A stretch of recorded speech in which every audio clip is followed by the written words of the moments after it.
Baik, selamat pagi. Perkenalkan, nama lengkap saya Ricardo Suzamekjari, NIM 1803 03 0167, kelas Sosiologi D semester 6. Pada kesempatan ini saya akan melaporkan hasil kerja ujian tengah semester mata kuliah metode penelitian sosial kualitatif.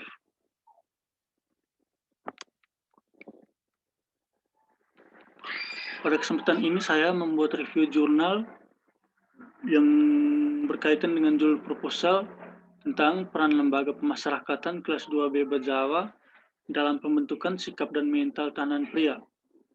Untuk jurnal yang saya samakan risetnya dengan jurnal saya, yaitu jurnalnya tentang pola pembinaan narapidana anak laki-laki di Lembaga Pembinaan Khusus Anak LPK kelas 2 Kendari. Jadi saya mengikuti instruksi soal, itu memulainya dari latar belakang, menjelaskan dari latar belakang.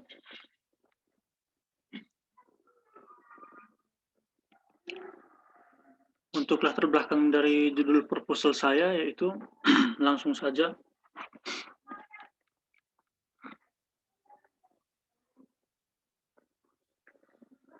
Masyarakat adalah kesatuan hidup manusia yang berinteraksi menurut suatu sistem adat istiadat tertentu yang bersifat kontinu dan yang terikat oleh suatu rasa identitas bersama.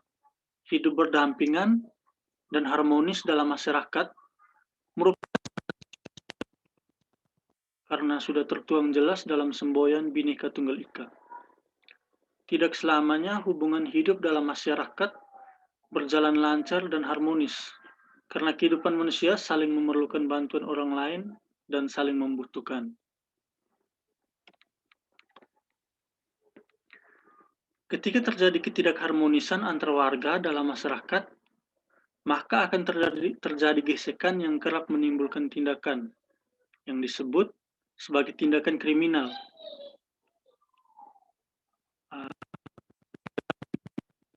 Tindakan yang bersifat negatif ya, karena dapat menimbulkan misalnya kekerasan, seperti pembunuhan, pemerkosaan, dan lain-lain. Gesekan maupun dipengaruhi oleh orang lain. Biasanya kejahatan terjadi dipengaruhi oleh beberapa faktor, salah maupun cetak. Maka diperlukan regulasi terhadap permasalahan tersebut. Orang-orang yang melakukan tindakan kriminal terkadang terdapat beberapa unsur, misalnya adanya masalah ekonomi, ada pula yang malas bekerja, maka mereka memilih untuk melakukan tindakan kriminal. Tetapi ada yang melakukan tindakan kriminal karena keinginan dari dalam dirinya sendiri. Dari yang dilihat dari berbagai sumber seperti di media massa dan media cetak, kebanyakan yang melakukan tindak kejahatan adalah kaum pria, sedangkan kaum wanita tidak terlalu banyak jumlahnya.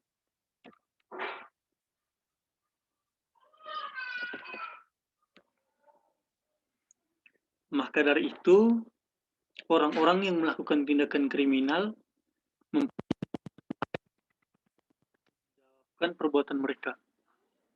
Tempat yang dimaksud yaitu lembaga pemasyarakatan atau biasa disingkat lapas.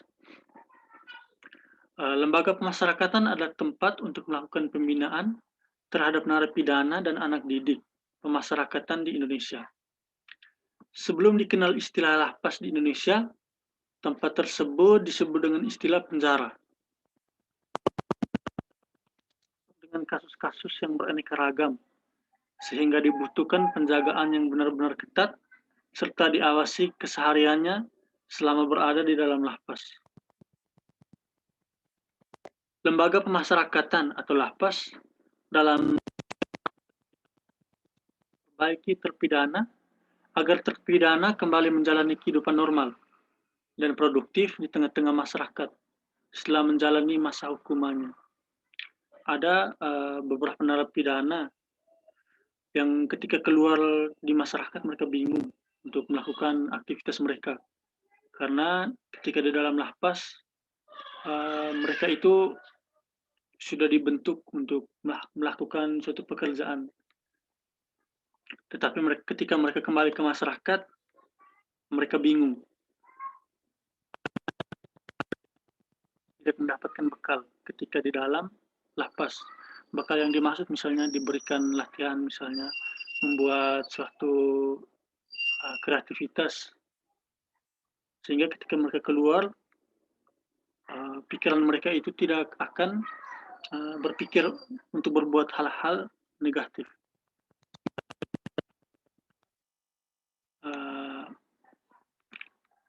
Bisa mereka tuangkan ketika hidup di lingkungan masyarakat. Dahulu itu lapas disebut rumah penjara, yakni tempat di mana orang-orang yang telah dijatuhi pidana dengan pidana tertentu oleh hakim, itu harus menjalankan pidana mereka sesuai dengan gagasan Saharjo yang pada waktu itu menjabat Menteri Kehakiman. Sebutan penjara di Indonesia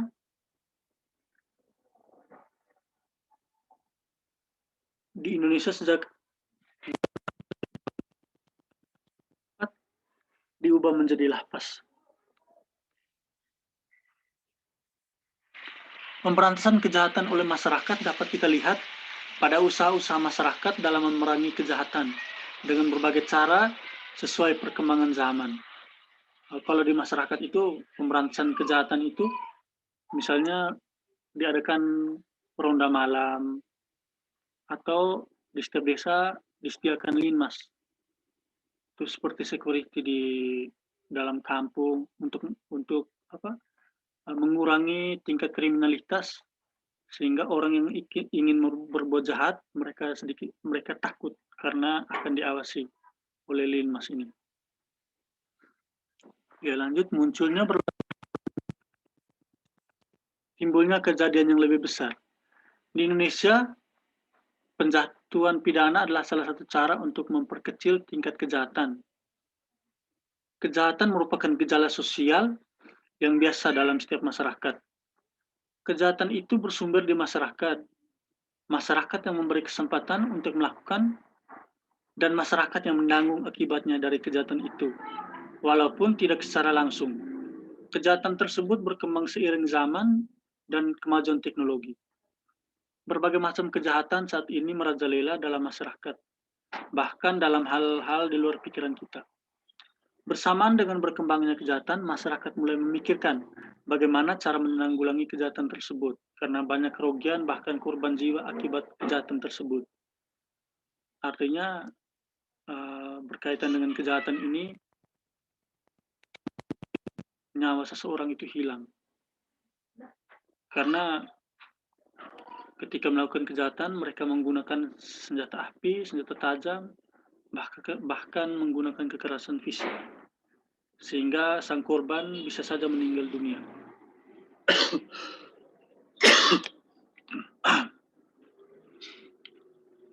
Penggolongan narapidana nomor 12 tahun 1995 tentang pemasyarakatan itu diperlukan, baik dilihat dari segi keamanan dan pembinaan, serta untuk seorang narapidana ditempatkan sesuai dengan penggolongan atas dasar umur, jenis kelamin, lama pidana yang dijatuhkan, jenis kejahatan, dan kriteria lainnya pembinaan. Dalam melakukan pembinaan terhadap narapidana haruslah dipisah-pisahkan berdasarkan jenis kejahatannya. Misalnya narkotika, pencurian, penipuan, penggelapan, pembunuhan, dan lain-lain. Karena hal ini dilakukan untuk menghilangkan presonisasi atau jaga-jaga atas narapidana dengan narapidana lainnya yang golongannya sama sebagaimana yang telah ditentukan. Seperti halnya narapidana secara bersamaan. Maksud pemidanaan seperti dirumuskan dalam pasal 2 ayat 1 ialah untuk mencegah dilakukannya tindak pidana demi pengayoman negara, masyarakat, dan penduduk. untuk membimbing agar terpidana insyaf dan menjadi anggota masyarakat yang berbudi baik dan berguna akibatkan oleh tindak pidana. Di Kabupaten Ngada, tepatnya di Kota Bejawa ini, terdapat lapas kelas 2B. Lapas ini adalah salah satu-satunya lapas di Kabupaten Ngada yang di dalamnya terdapat tahanan pria dan wanita. Kepala Rumah Tahanan Rutan kelas 2B Bejawa, Bapak mengatakan total narapidana di lapas sebanyak 136 orang. Namun yang punya hak suara sesuai pendataan sebanyak 47 orang. Sisanya adalah warga binaan yang berasal dari Kabupaten Nagekeo, Manggarai, Manggarai Timur, dan Manggarai Barat. Alasan saya mengambil judul ini karena dan kira-kira seperti apa kehidupan tahanan pria dalam menjalani hari-harinya di dalam lapas. Saya juga ingin mengetahui bagaimana pembentukan sikap dan mental tahanan pria di dalam lapas, karena seperti yang kita tahu, setiap narapidana memiliki rekam jejak yang berbeda-beda sebelum mereka menjadi tahanan lapas. Tentu saja sangat sulit membentuk setiap narapidana. Maka dari itu saya memilih judul ini untuk menganalisis masalah yang saya ambil.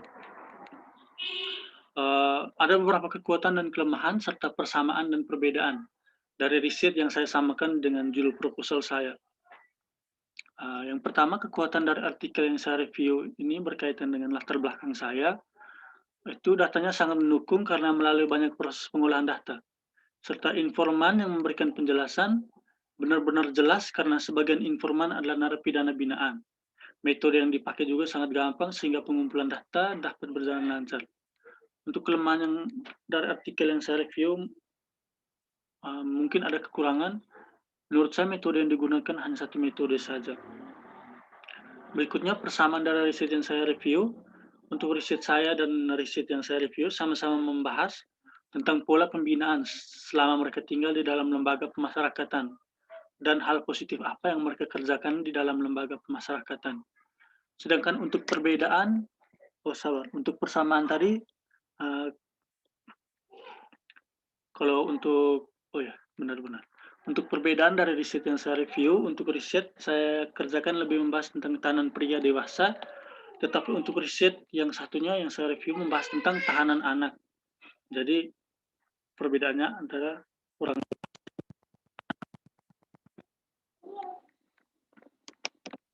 Baik, sekian dari saya. Terima kasih.